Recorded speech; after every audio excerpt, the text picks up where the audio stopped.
शासन के नियमों की धज्जियां उड़ाते हुए रेत माफियाओं द्वारा हो रहे अवैध रेती के उत्खनन के विरोध में आज भारतीय जनता पार्टी अजा मोर्चा के महाराष्ट्र प्रदेश सचिव वरुण पांडे द्वारा जिलाधिकारी को ज्ञापन सौंपा गया। शासन के नियमों की धज्जियां उड़ाने वाले दोषियों पर जल्द से जल्द कार्रवाई की जाए, अन्यथा बड़ा आंदोलन छेड़ेंगे, ऐसी चेतावनी उन्होंने दी।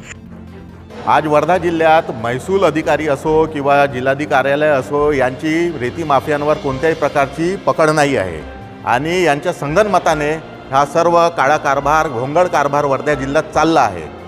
जे शासनाचे जे नियम आहेत त्या नियमानुसार डेपोमधून डायरेक्ट ऑनलाईन रजिस्ट्रेशन करून जनतेला स्वस्त रेती देण्यात यावी, परंतु रेती माफियाद्वारा डोंगे टाकून रेती घाटामध्ये डोंगे टाकून ते रेतीचे उत्खनन सुरू आहे आणि ते अवैधरित्या ते रेती विकत आहे। याकडे शासनाचे, प्रशासनाचे व अधिकाऱ्यांचे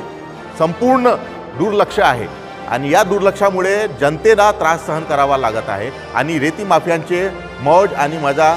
आरामात सुरू आहे। अधिकारी का कोमात गेलेले आहे का, त्यांना काही दिसत नाही आहे का, ते ट्रक मालकावर ते कारवाई करत आहे, परंतु अवैध रेती जे घाट सुरू आहे, माणगाव रेती घाट सुरू आहे, सावंगी रीठ रेती घाट सुरू आहे आणि चाकूरपाडी रेती घाट सुरू आहे, अशा रेती घाट मालकांवर ते कोणत्याच प्रकारची कारवाई करत नाही आहे। उलट ते जे रेतीचे जे ट्रक आहे ते ट्रक पकडून त्या ट्रक मालकावर, ड्रायव्हरवर ते गुन्हे दाखल करत आहे। तर हे पूर्ण शासनाकडून आणि वर्धा जिल्ह्याच्या प्रशासनाकडून हे याकडे दुर्लक्ष करत आहे व लोकांचे ध्यान भटकवण्यासाठी ते गाडी मालकांवर ते कारवाई करत आहे आणि रेती घाट मालकासोबत ते संपूर्णरित्याने ते त्यांचा काय आतमधीला सेटलमेंट आहे ते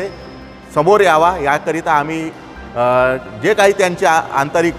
घेणे देणे असेल, महसूल डिपार्टमेंट असो, जिल्हाधिकारी कार्यालय असो,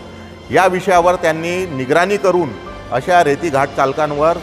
लवकरात लवकर कडक कारवाई करावी, अन्यथा आम्ही आंदोलन करू व पक्षप्रमुख व मुख्यमंत्री व उपमुख्यमंत्री भारतीय जनता पार्टीचे आमचे नेते देवेंद्र फडणवीस साहेब यांना आम्ही येणाऱ्या काळात निवेदन देऊ व आंदोलनावर आम्ही बसू।